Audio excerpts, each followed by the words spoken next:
Gotta be true to yourself. In the world, there's nothing else. Gotta play the game right, gotta make your path. You scratch, you dig, you lay in your ground. You bustin' your rounds, nobody gon' stop you. No ops, no cops, everything about you. Looking good, you good, she good. Y'all people really wanna know the reason?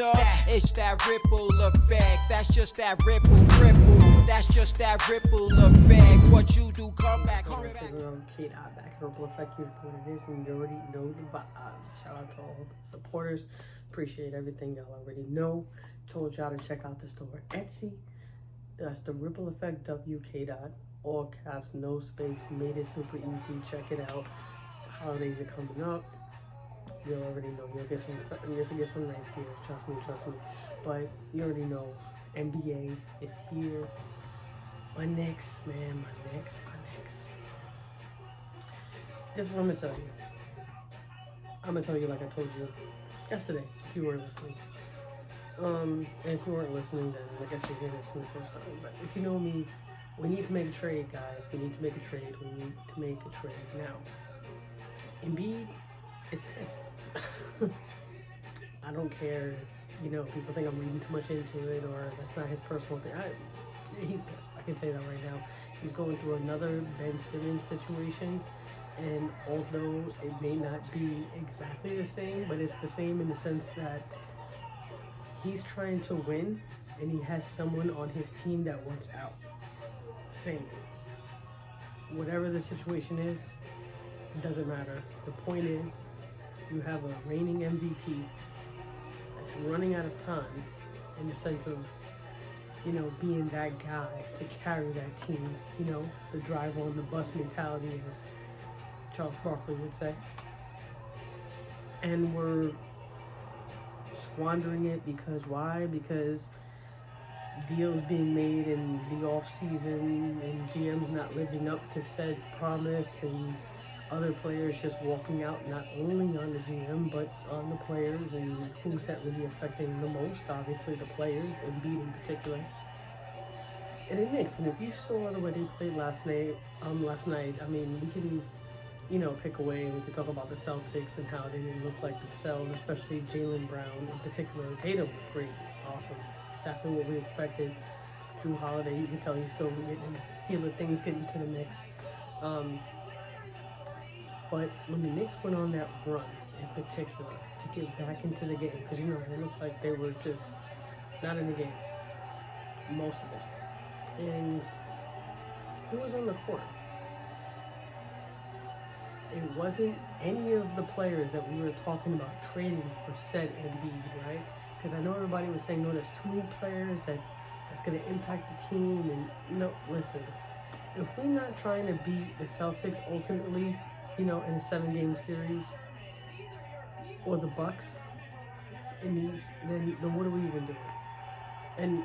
And that's to say if we even get there, again, not again, but you know what I mean? If we even get to the point where we can try to even face a team like that. Quickly wasn't on that list. We already seen what he can do, and he's obviously playing like, so you want to renegotiate my contract again? Yeah, trying to pick my contract up like my other peers and counterparts have gotten, because a lot of people don't understand when they're just looking at numbers. When you're on a team, you're playing a system, there's only going to be like a few guys who have that green light to shoot the ball like that, and to be able to get said stats, to be able to get the contract that they want. And if you're playing a role in which you're just being a role player, or your role tends to change night in and night out, to the point where you're not going to be able to put up consistent numbers to be able to get you that contract that you may want, you see how you're kind of put at a disadvantage, right? I mean, so that being said, I'm glad Quickly went out there and did his thing and showed y'all why he not only deserves to still be in the Knicks, deserves a contract. That should be going without saying. RJ Barrett wasn't in the game at the time. Julius Randle wasn't in the game at the time. Evan Fournier, and we already know with that situation. Mitchell Robinson, foul trouble, not really, contributing as much as we would have liked to. I feel like I don't know if he's hit his ceiling or if it's the system that he feels. I mean, we've already heard him in the past complain, it's a system thing. And don't get me wrong, Coach Thibodeau is not exactly the easiest coach in the world, to play for. But at the same time, he has a job to do. He's over there to win, not to sit there and please everybody and to be happy with your role. Because at the end of the day, he took us to the second round of the playoffs. You know when's the last time we've been to the second round of the playoffs? So obviously we gotta trust this man and what he's been doing. And sometimes it's gonna mean, giving these guys what they want, and sometimes, more than likely, it's probably not. But to go back to that list, and they want 2 or 3 second rounders. All right, maybe if they can get it down to maybe 1 second rounder. Sorry, these are all first rounders that they want. They want 2 or 3. So if they can get it down to like 1 first rounder and those guys, I think I'm okay with that, right? 1 or maybe 2 if you really have to. But this is Embiid we're talking about here. Think what it would have been like with that game last night if we would have had Embiid. We do not have a closer. I know a lot of people watching that game and they're wondering what happened. After a while in the NBA, playing hard is only going to take you but so far. You can play as hard as you want. Talent is going to win every time. Every time. Yeah, don't get me wrong. Talent takes hard work too, but you tell me what guy is super, super talented in the NBA doesn't work hard. The top guys in the league work hard. Jokic and the Embiid and the Giannis and Luka Doncic. These guys work hard on top of their talent. And if you think, these guys are going to be able to go up and come on. Right now, I have the Celtics come out of the East. Honestly, if we're being real honest, if nothing else changes, I can see the Celtics taking it all. This might be their year. They may get 18 championships for their franchise and be one up on the Lakers. This could be it. Like, that's how real the Celtics are. And I know the fact that they're missing Robert Williams and Marcus Smart, and we talked about that. And don't get me wrong, that's exactly why I told you why they brought in Rondo and why they brought in Paul Pierce. And I understand that they're not suiting up and they're not playing and there's only so much they can do, but they can be in these guys' ear. They can be there in practice. They can sit there and watch the games and really get a read on what exactly these guys need to do. I know, like I said, Jaylen Brown last night didn't really look like himself. I was wondering what was going on with that, but it is the first game, so I'm not gonna necessarily overreact. But when it comes, because like I said, the Celtics are gonna figure it out. They're gonna go through their highs and lows, and at the end of the day, watch. They're gonna be in the Eastern Conference Finals, and depending on the way the trades go down, it's probably gonna be against the Bucks. And that'll be a nice series. I'm pretty sure people are already hyping that up. And that depends on where everybody falls. Because, I know the NBA has the load management, policy with guys, but that doesn't mean that teams are not willing to take that hit to make sure the guys are healthy enough to be able to be in the postseason and compete at a very high level, which I'm anticipating them doing so. So you never know where they may fall. This may not go Celtics 1 seed, Bucks 2nd. It may not go just like that, just because there's a few games that just may not be that important because they're thinking long term. So right now, that's why it's important for the Knicks to be thinking about that early. Let's get the chemistry going early. If we're gonna make these trades, if we're gonna try to get things done, let's start doing it now. I'm telling you, like, this is when to do it. Maybe they are waiting for guys to start playing a little harder, playing a little together, maybe rattling off some wins. I get it. It's just good business sense, right? Because the product you do have, maybe they'll be seen as like a higher value, right? Because you're able to see like, oh, okay, RJ Barrett looks really good. Maybe this is not his ceiling. Maybe he can go higher than that. And sometimes you do want to paint that picture for other teams, especially if you've already moved on. You know what I mean? So it's like that kind of makes sense. And if they're going that route, that's cool. But Embiid, he's a professional, and he understands. From what I'm hearing, everything he's saying is very diplomatic, very professional. But if anything, that should scare you even more, because that's the front he chooses to put on, because it's just smart. It doesn't mean that behind the scenes he's not like telling his agent, like, bro, get me out of here.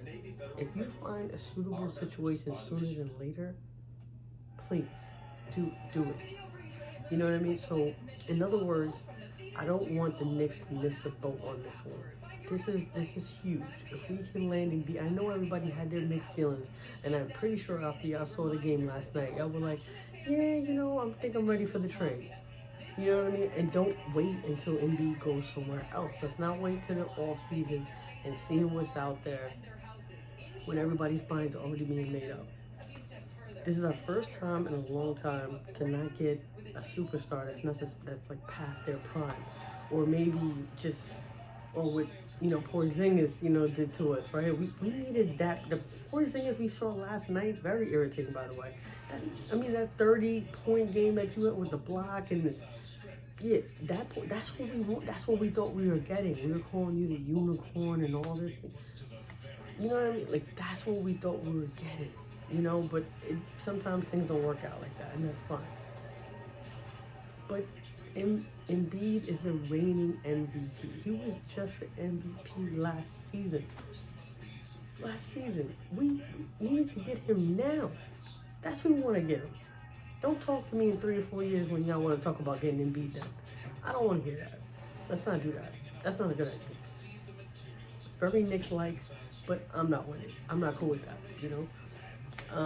But I digress with that. But at least you know where I stand. Make the trade. Period. Lakers. I know everybody wants to kill AD on this whole 0 points in the second half. I get it. 17 points in the first half. It's a lot going on. I guess that's why it's probably best to not talk before games. I know Denver was saying a lot of stuff, but the best way to kind of shut somebody up by letting your work speak for itself. Whatever you do on the court, and the fact that they talk back and then you didn't show up. I get it. It looks bad, but at the same time, it's like, dude, it's the beginning of the NBA season. I know temperature. I know everything is so heightened, right? Because especially when you're a fan, you haven't had the product for a while, so you're just like, I can't wait for this game, and the anticipation build up is so much, and then that letdown. I get it, and some people, they kind of feel the opposite way. They're like, oh, I'm not really let down because, it's Anthony Davis. That's usually the way it is. And they have all these jokes about, Colin Coward is crazy. He was calling him a milkshake at McDonald's machine. Like, that is wrong. Like, that is wrong on so many levels. Low-key funny, but I have respect for Anthony Davis. But it's low-key funny because everybody's been on that. You've been to McDonald's, you've been wanting that ice cream, that milkshake, and when they tell you it's not working today, it's like, it's a whole thing. It ruins your night. Like, I totally get it. Like, it's crazy that he would make that comparison, saying that it's 50%. You go to the game, you may get a 40 piece from AD, and you go to the next game and you may get 11 points. I get it. It's, right now, maybe it's best to not have so much expectation, about what he's going to do. I know that's so hard to say. He just signed that contract, right? 186, 3 years, right? Same contract Giannis got. I'm pretty sure Giannis is going to put up big numbers night in and night out. You know what? I'm just going to say it like this. If he plays like this, the way he did most of the season, yeah, it's messed up, and especially with LeBron, and LeBron has his minutes limited. He's not even going to be playing that much, and rightfully so. Man, my age, shouldn't be playing that much. It's crazy. Darvin Ham's going to come up with a plan. You got to get other guys involved. You do have Austin Reeves. You do Gabe Vincent, dude from Miami. You saw what he was doing in my Knicks. You saw what he was doing. So, it's gonna take time, guys. It's gonna take time. All I'm gonna tell you is Anthony Davis, he better not do it in the playoffs though. He better show up then, because then, you know, I'm gonna actually feel sorry for him at that point. But for right now, it's the first game, man. I'm not gonna overreact. I'm not gonna go crazy. No, it is Denver. These guys are not even in mid-season shape yet, and they're in the Mile High City. And listen, I was in Denver a couple months ago, and it's a difference. Okay, the air is different if you're working out, and that's just on a small scale. These are NBA players that are up and down that court. I know they must have been feeling it, you know. And I know some guys are like, nah, you only feel it for like the first quarter or so, and then once you really get into it, you know, you start to feel better as the game goes along. So that doesn't really paint, you know, that doesn't really help Anthony Davis's, you know, case unless he just gassed himself out, right? Unless he just went so hard in the first, you know, pause. Unless he just, you know, did too much in the first half, and then when it came to the second half, it was like he couldn't match that same intensity, that same energy, you know. But you know what else I hate though? Like, I mean, I get it. Superstars, they score, they can do all these things. That's why they're superstars, right? No matter who they're playing, and it doesn't matter the defense, but at the end of the day, or the adversity, or who they're coaching. It's because they're able to overcome all of that, right? The calls may not go your way. It doesn't matter. They're just that dangerous, right? But let's give Denver some credit, man. What Murray was out there doing, you know, Jokic, and he said he really, you know, he wasn't really playing basketball all summer, and this dude was just like, right, I mean, you could tell it was the turnovers, and, I mean, come on, guys, like, what do you expect? They just started back, right? But they just looked so efficient, and it was ring night, and everybody thought they would be so hyped with the rings that the Lakers would just catch them off guard, and it was completely the opposite. If anything, it's like the rings just gave them more juice, gave them more, you know, like rejuvenated, just kind of like validation in a way. Like, remember, we won this. We won this against them. Everybody's talking about the Lakers, the Lakers, the Lakers. Nobody's talking about Denver like that. People are still not giving y'all your respect after you just became world champions, you know. And I know there's a huge debate going on around, you know, with the Olympics and the NBA when it comes to world champions. And I think they only said that because there's a ton of, you know, international players playing in the NBA. But we'll leave that for another time. But Aaron Gordon, the way these guys look, I mean, they look like they're in mid-season form. They look like they're just ready to go. And I think Bruce Brown, that's not there, and they thought they were going to be really missing him. And not saying that he wasn't, because obviously he was a great contributor, and he had a lot to do with, you know, them winning as well. But these guys didn't miss a beat, and sometimes you just got to give props where props is due, man. I mean, it was incredible. It was an incredible performance by the Denver Nuggets, and it's just a shame that when you're playing a team like that, you know, like the Lakers, like very, you know, mesmerizing, and everybody's just always talking about them, that you can't even get your props because people always want to talk about what they did wrong. Because even if they went, because if they had won, oh, forget it. People are really not talking about the Nuggets, right? And it's like they lost, and they still ain't talking about it. So that's unfortunate. That's a little annoying. I can totally get that. But there was other great games going on. You know, there was Wemby. Man, you know what? Yeah, it's so annoying. Just because the man didn't put up like 30 and 10 last night doesn't mean that you can't see his potential. If anything, what I got out of it was, okay, you see glimpses of greatness. You can see glimpses of, this man's going to be hard to stop. You know, blocking Kyrie's shot at one end, a few possessions later, knocking down some threes. Dude's going to be a problem, right? You already see it. But then you see him getting into foul trouble, and, you know, that's normal, man. That's normal. He's still adjusting to NBA speed. He's adjusting to American life. Like, there's a lot of factors that goes into this. conditioning. Even he admitted it himself with conditioning. And usually that's how you foul, right? You're not conditioned enough, not disciplined enough, because you're not moving your feet and you're playing defense with your hands, and that's one of those cardinal things that will get you into trouble. So it's like those little things I expected. What I liked was when he went back into the game, right? And he had those 5 fouls, I believe. One more, that's it. And he was poised, and he scored those 8 points in the fourth when they really needed it most. A lot of people worry about points. But again, Anthony Davis, with him scoring that 17, if you just see 17, you're like, all right.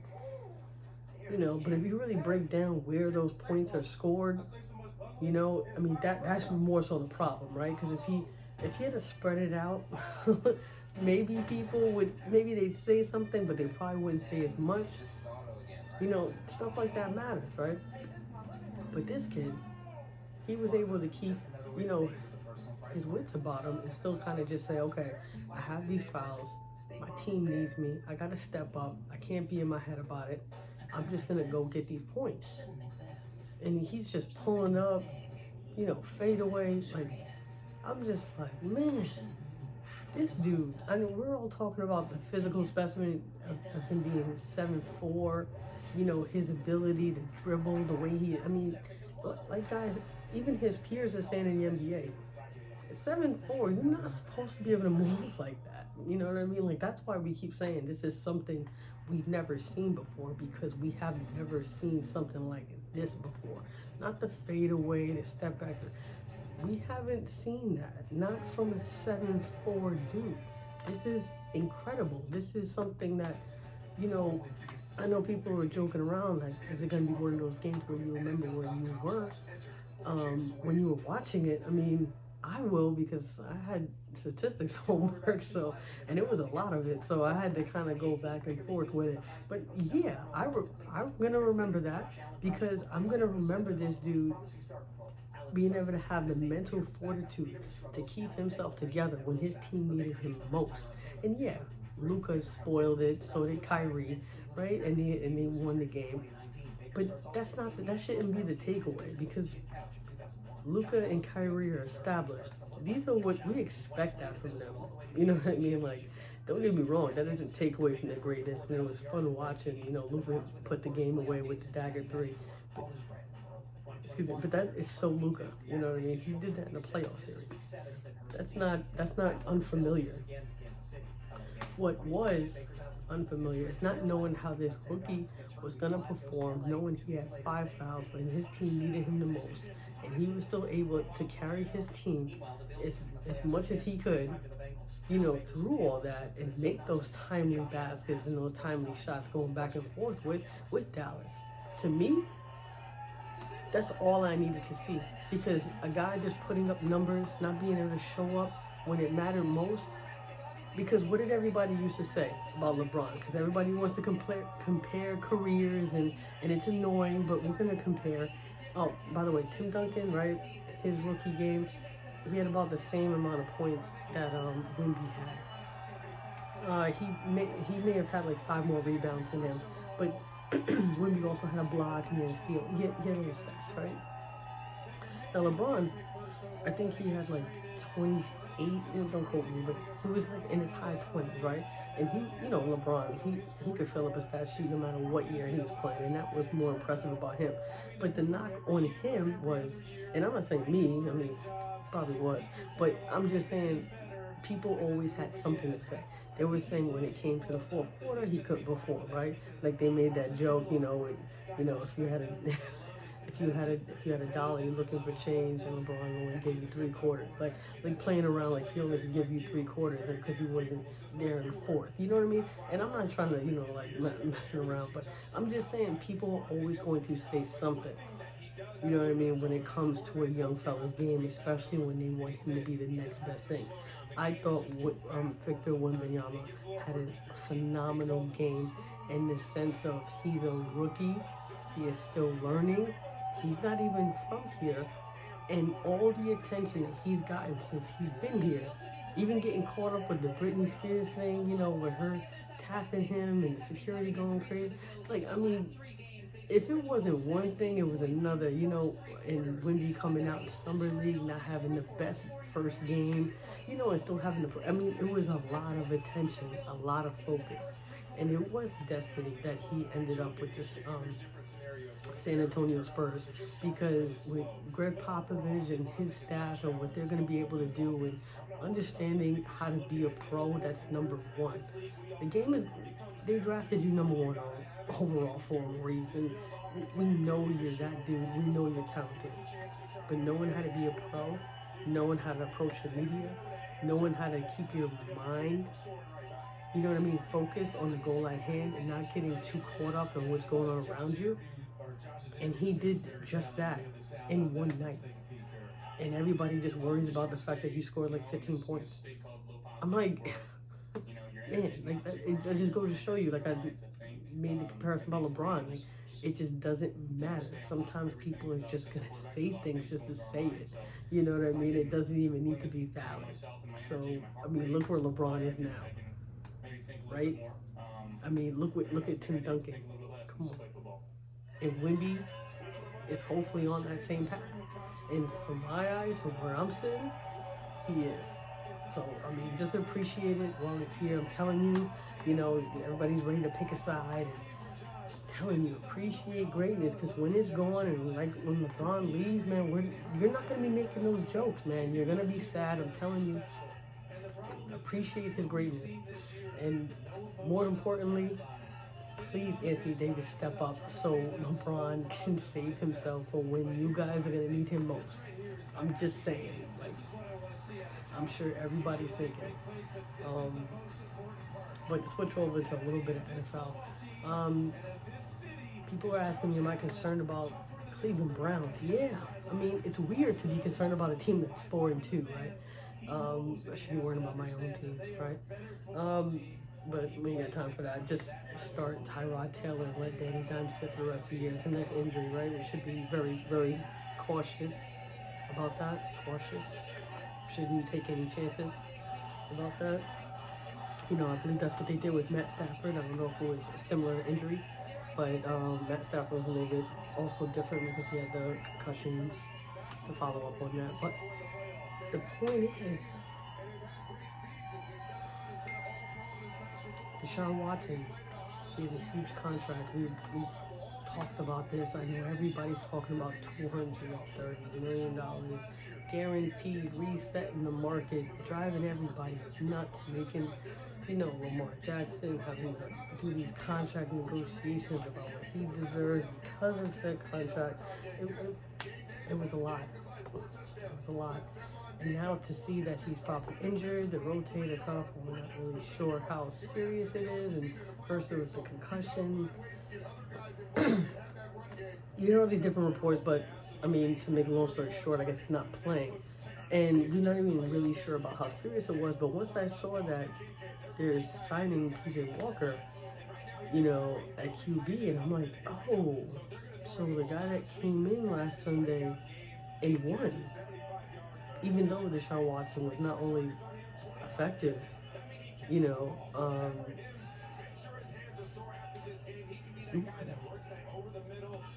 so it kind of makes sense. I mean, there's a lot of that going around, and we also talked about with even Justin Fields and how long he's going to be out, you know, and that's going to be a whole other thing because his team also won without him as well. And sometimes you can't help wonder. It's like, yeah, you're hurt, yeah, and we're winning, but you're hurt, so you stay out. Just sit right. Yeah, that's good. Yeah, right. Just sit right there. And we're just gonna, you know, hopefully keep winning, you know. And it does make you wonder, like, where do they see that going? And the Cleveland Browns, you already know, man, they have defense. Garrett. Listen, when teams are built to win a Super Bowl, I mean, I can't imagine how frustrating that is after giving him all that time off, and I'm not going to reiterate that because we already did that in the last episode, but I can't imagine, I mean, with Myles Garrett and everything that this man has done. I mean, MVP season, like I said, I don't care QB, you know, award or not. MVP season, and you can put him up there with TJ Watt as well. I mean, there's enough guys that rightfully deserve that. And obviously the Patrick Mahomes and, Tour. But, I mean, these guys deserve to win. You can't let them down like that. So, I mean, my advice, let them rest. Because some people are saying that's a 4 to 6 week, injury, for him to sit out. And that's minimum. That's minimal. So if that's the case, keep him out. See what happens. Just keep riding on it. Tonight, Tonight we have the Bucks and the Bills. Baker Mayfield. The Bucks, I mean, it's kind of like, you never know what's going to happen with them, but at the same time, I think what's really important about this game is more so for the Bills. The Bills, because you want to see what's going to happen, because you have the Dolphins over here, you have, New England starting to look like they're doing something with Mac Jones, and, Bill Belichick starting to, get everybody together and figure everything all out. And you just can't help but wonder what's going to happen with the Bills. I feel like it's, and then you got the Jets, and they're starting to figure things out as well. They're 3-3, and that's without Aaron Rodgers. It's a lot of question marks. And the same question marks we've had, for Josh Allen, about whether he's able to understand that every pass, it can't just be like, I'm trying to save the game, type of thing, like trying to play that hero ball every time, and to also understand patience and trusting your guys and understanding, what it needs. I mean, some people are saying he needs more help, he needs more this, and I don't think that team needs anything else. Von Miller should be back. I'm not sure when. I'm not even sure if he's back tonight. But, I mean, the point is, Josh Allen, that's the point. He's the X factor. We already know what Stephon Diggs is going to do. We already know. I mean, the way he broke out of that tackle last week, just flipped over and just went for the touchdown. This guy's a freak, man. He's an animal. Like, this is what he does, right? He's a playmaker. You put the ball in his hands, you already know what he's going to do. Now, can that be chalked up to other things? But I don't know. But right now, it's about Josh Allen and his ball security, and whether he's going to be able to sit there and say to himself, am I going to make the smart plays? Am I going to just throw it away sometimes? Am I going to know when to use my legs, but not putting myself in danger, in harm's way? And that's something he's going to have to figure out. I mean, you can watch some tape of, Patrick Mahomes. And I know Patrick Mahomes, he's one of those guys that, will run for it. But, he got some wheels, but at the same time, it's like you have to learn when to do things, when not to do, like learning how to read those defenses. Film room is a lot of things, but you already know, guys. I have more games to watch. The NBA's here. I mean, Dame's playing tonight. It's going to be nice to watch Giannis and Dame and see that connection tonight. There's a few other games on tonight. There's so many other games. But we're going to see what happens. I'm going to think, but I know you guys put me a prediction, right? I'm not really big on predictions like that, but I think the Bills are going to take it tonight. I think it's going to be a close game just because, Baker's not one of those guys that just likes to lay down. He's going to be fighting the whole way. Do I think there's going to be any interception? I'm going to say no. I'm going to say Josh Allen pulls it through. Bills win. Maybe like 22-17. We'll see what happens. But you already know, guys. I only ask y'all to remember one thing. Losses equals life lessons. Gotta be true to yourself. In a world there's nothing else. Gotta play the game right, gotta make your path. You scratch, you dig, you lay on your ground. You bustin' your rounds, nobody gon' stop you. No ops, no cops, everything about you. Looking good, you good, she good. Y'all people really wanna know the reason. It's that ripple effect. That's just that ripple. That's just that ripple effect. What you do, come back triple.